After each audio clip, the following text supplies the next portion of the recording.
my brief stint in motion capture, our interview with gaming god and creator of Mario, Shigeru Miyamoto, and our look at making the music for video games with Busta Rhymes and Snoop Dogg. Stick around, it's game time.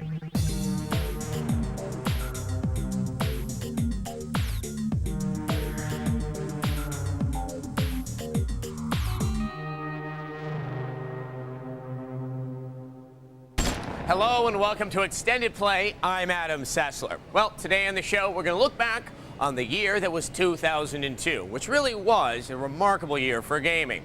Now we're going to go through some of our fondest memories, many of which were informative, others were rather surprising, and one was a little bit exhausting and rather embarrassing. It all started as a rather innocuous look at motion capture. We've all seen skin-tight motion capture suits. We know these suits are stylish, but how do they work?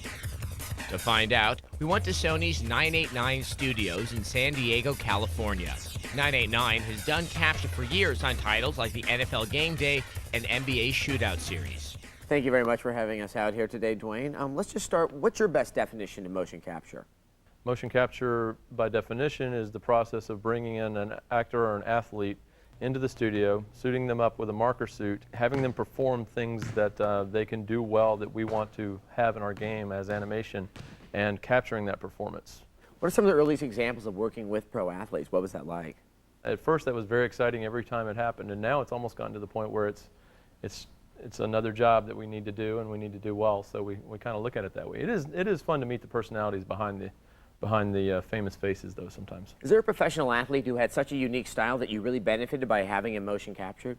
We had Roger Clemens in, and he's the Rocket. He's got, I think, a pretty recognizable delivery, so that was exciting. In the NFL, we had Donovan McNabb that came in this past season and did some quarterbacking animation for us. The subtlety of the motion that you get with the motion capture system that we have and the process that we have in place means that what you see is what you get in the animation. Well, Dwayne, thank you very much. I've definitely enjoyed myself here today. Adam, aren't you forgetting a little something?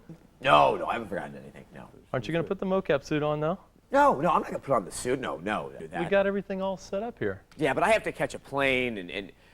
Just put on the suit and no one gets hurt. Come on, Adam. No! Come on, let's go. All right.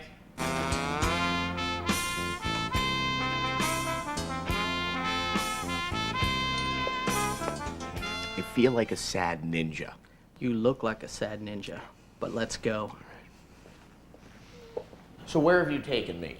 This is the Sony Motion Capture Studio. This is where all the magic happens. We've got the cameras around to capture your every motion by these guys right back here.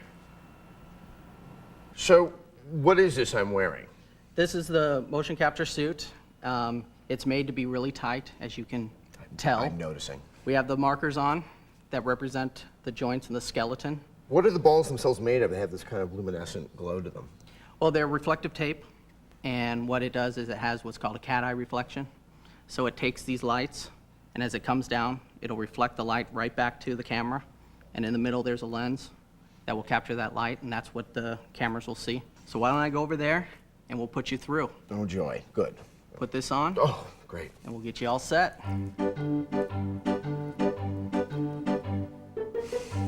Now we want you to do a little jog for us. Jog, action.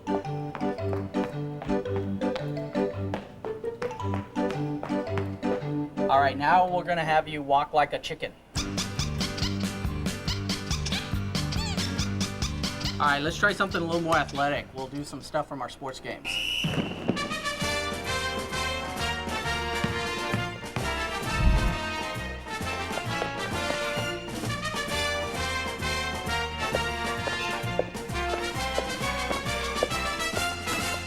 This is what we call the catch.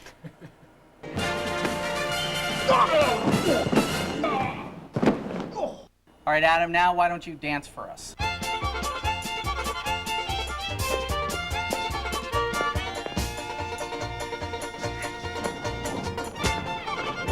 We're gonna have to do that one again. We didn't quite get that first one.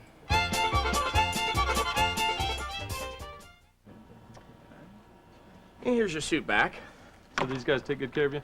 Yeah, you could say that. So what happens now? The crew here will check the data, make sure it's all clean, and then we'll hand it off to the game development team to be inserted into the game. I bet we all can't wait to see that.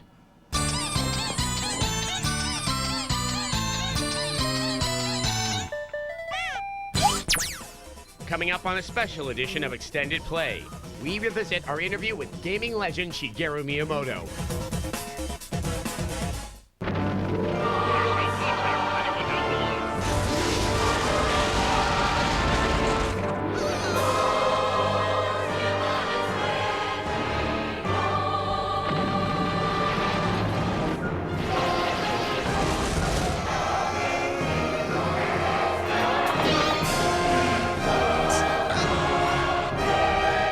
Unleashed. For showtimes, call your local cable operator. Welcome back to Extended Play. 2002 has been something of a banner year for Nintendo. With games like Eternal Darkness, Mario Sunshine, and Metroid Prime, it seemed easier for the company to do right than to do wrong. Well, with a none-too-little title on the horizon called The Legend of Zelda: The Wind Waker, we thought we'd return to our interview with the man behind it all, Shigeru Miyamoto. This unassuming little game is the original Donkey Kong, and how it came to be marked the beginning of a shift in how games are made. Game creator Shigeru Miyamoto spoke with us about the importance of artistry in game design. I first entered Nintendo almost 30 years ago. And at that time, there really wasn't much in the way of video games. Up until that point, pretty much all of the video games that had been seen had been made by technical people. But at that point, myself as an artist, working with some more technical people at Nintendo, went on to design our first game, which was Donkey Kong. Say the word Nintendo, and gamers often think of those classic characters from franchises. And though he loves them all, Miyamoto believes that in the end, it's solid, tried-and-true gameplay that keeps people coming back for more. A lot of people ask me if I start designing games with a story in mind, or a particular scenario, or a particular character, but actually I start on a much more basic level. Really, when we started with Mario, all we had were just some blocks on screen, and we would try to make those blocks bounce around and jump as we intended them to do using the controller. And so it's really at that very core element that our game design began. So I think that's why it's important for me to watch people playing Mario and see them moving their controller in the air as they're playing the game. That's really what exhibits the true fun of the game. With a number of hit games under his belt, it's clear that Miyamoto was onto something. But these days, with the consistent demand for his expertise, such success has its pitfalls. Since I am taking on a much larger role within the company, there are a lot of games that I'm not directly involved in. What I do with those is I really look at the content and check the content and make comments on that. But the one thing that I think is a danger when you have one person who's overseeing all the games is that there's a chance that some of the uniqueness or flavor of those games can be lost. And for good or ill, modern technology has brought increased input from enthusiastic fans. And so now with mass communication being as prolific as it is, and the internet having the voice that it does, there is much more clamor from the user, and you hear a lot of opinions coming in from all around you, and a lot of pressure is put on game designers and game producers to really meet the demands of the users and to create the games that the users want. And I would really like to see more producers who are willing to break away from that and be more creative and create what they truly want to create. This is something the entire industry has to deal with. And to his colleagues and budding game designers everywhere, Miyamoto has this bit of parting advice. The one thing that I can say that I think is very important is that whatever you're creating, you should start by creating what you want to create and thinking about what you want to create, rather than trying to think about who you want to create something for. Because to me, that is where the importance lies. Coming to the plate is Curt Schilling. Coming up on a special edition of Extended Play, we hit a few balls with Curt Schilling and follow a dance troupe who's staging Mortal Kombat. With a 38,000 horsepower V600 engine and a top speed of 5,000 miles per hour, AC Power and Associates calls Thunderbird 2 a bat out of hell. Thunderbird 2 packs the thrill of a sports car and the attitude of a tank in a sport utility that rules the road. Thunderbird 2. Only now with 0% financing and no money down. Available exclusively on the Thunderbirds. For showtimes, call your local cable operator.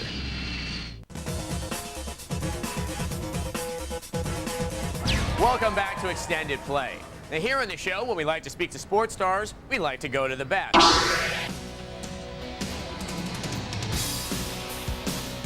3DO continues their strong baseball franchise with High Heat 2003. The game has been generating good reviews since it was released last month, and Curt Schilling of the Arizona Diamondbacks is the cover boy. For me, it's always much easier to play the video game version because I can hit on that, and I can't hit in real life. So Coming to the plate is Curt Schilling. there's a couple things I use as benchmarks in my career. One was seeing my first rookie baseball card. The other was seeing my first APBA baseball card, which was a board game I used to play. And this was a third. I play professional baseball, so I see a baseball cover, I usually face the guy or played against the guy, and now it's me.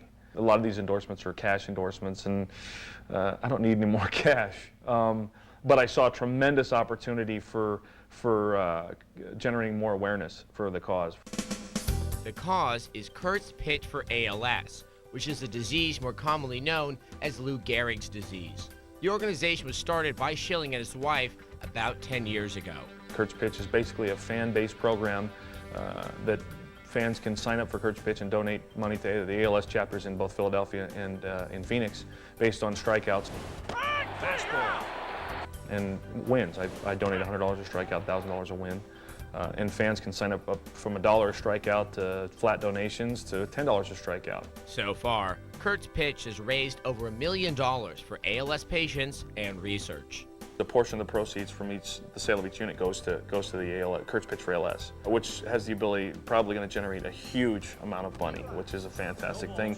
But probably more important is it creates awareness, more awareness. Welcome to Arizona. It's a picture-perfect day for a ball game. It's a devastating, 100% fatal illness that, with research going the way it's going, I think we're going to find a cure in the next decade. 3DO has indeed broken new ground with such an ambitious charity partnership. I hope that someone out there, whether it be another company or another athlete, sees what this little team here has done and is going to do.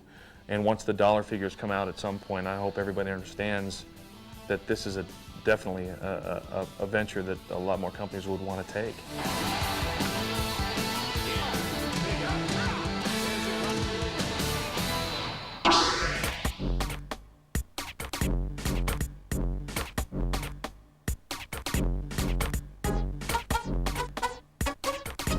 Avatars is a full evening show that we at Capacitor built. It's inspired by video games, and it's a journey of 5 characters from being born to going through challenges, through becoming heroes, through then being reborn. I've always been interested in new technology and in fantasy because so much has developed and changed in video games over the last few years, and it's really such a creative field. Almost anything can be achieved now, and as a choreographer I find that really inspiring. Part of the reason why I wanted to work on a video game show was I was excited about choreographing fight scenes, and I also wanted to work with motion capture.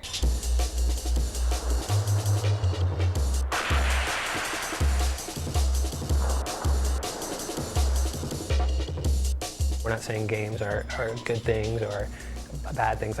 Some people take it to the extreme where all they do is play games or all they do is exist on screen and forget about their real life, and I think it's about attaining a balance. In the beginning, the player is drawn into the game, and she's told that she needs to find each element. Then in the dark scene, the next scene, she runs into each element during their moment of darkness, and then the fights begin, battling the elements.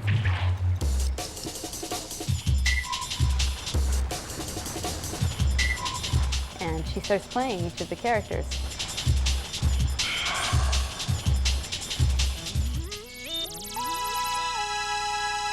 I think that's a lot of fun, exploring what culturally we're learning from video games, because their presence is obviously getting stronger and stronger. Art is created about what's going on around us, and that's what we're trying to do, create something about what we see and what we do all day and what everybody else is doing.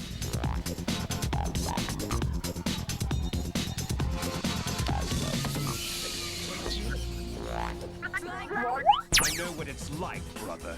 Coming up on a special edition of Extended Play, we get mad about cutscenes in gaming and get in the game with Snoop Dogg and Busta Rhymes.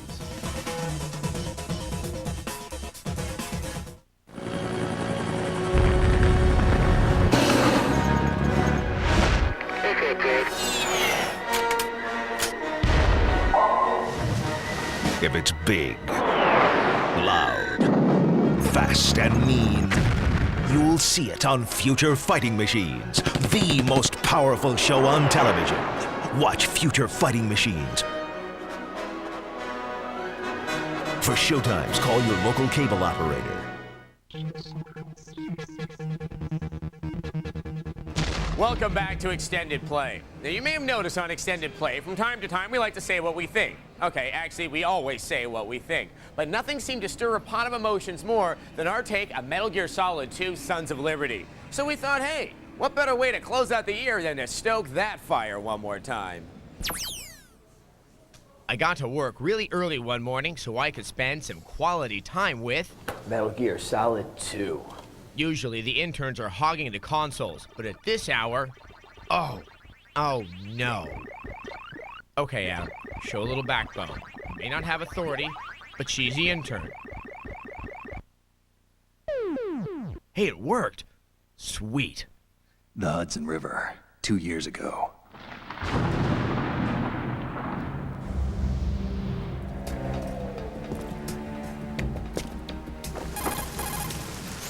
This is Snake. Do you read me, Otacon? Loud and clear photographic evidence of Metal Gear. As long as we have those, we can put it online and blow the whole thing up. We are nomads, wanderers. There's key structural points to blow it out of the water at the touch of this button.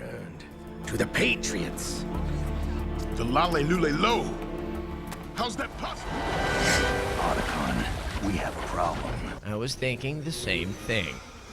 Now, I don't think I'm the only one to have this problem with Metal Gear Solid 2. And to be fair, Metal Gear Solid 2 isn't the only game to have this problem.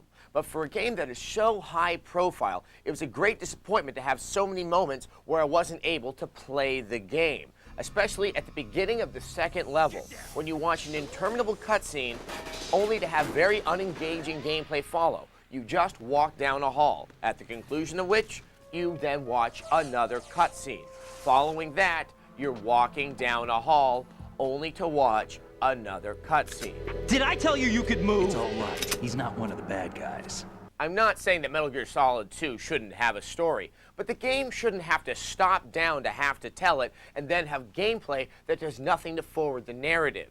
Now, another game that uses the same device and has as convoluted a story as Kojima's title is Deus Ex. But in this game, the cutscenes are spaced apart, and you see them after a long session of gameplay. It's almost like it's a reward. Another excellent example of this is Conker's Bad Fur Day, where you really want to see the cutscenes because they're so funny, but you only earn them after solving a puzzle within the game. I hate these guys. Games might not be the right venue to tell tales of that nature, and game makers might want to step out of the shadow of other media. Games are games. Movies are movies. If you want a bunch of plot twists, there's always Dickens.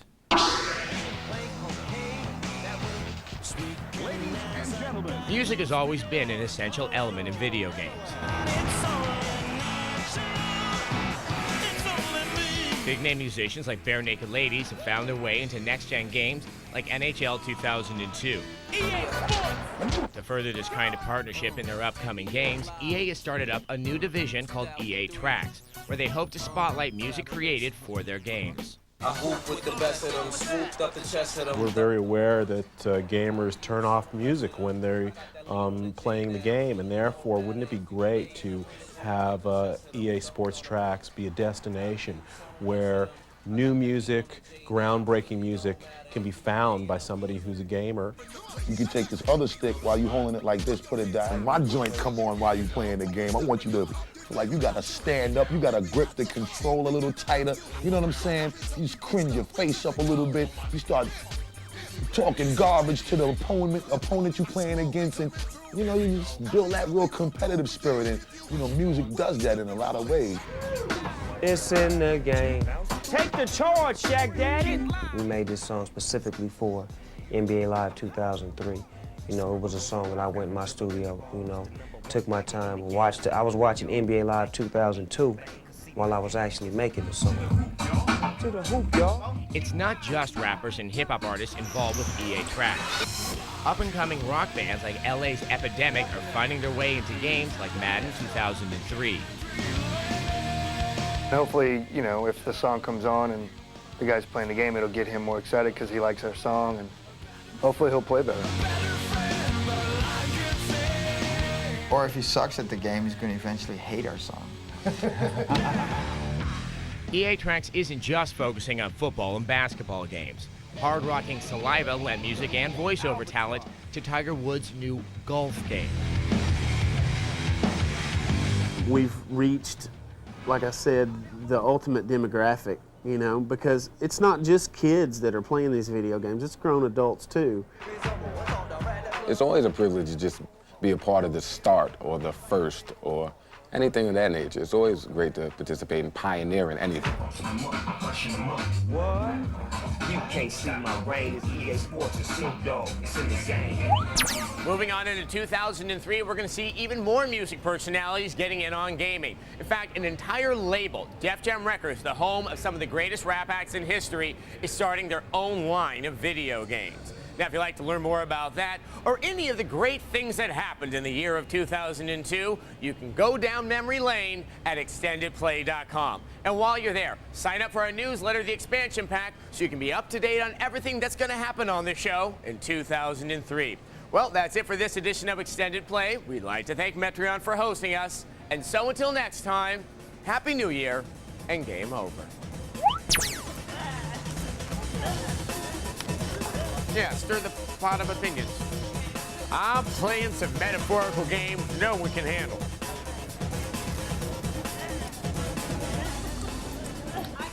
I'm working up here.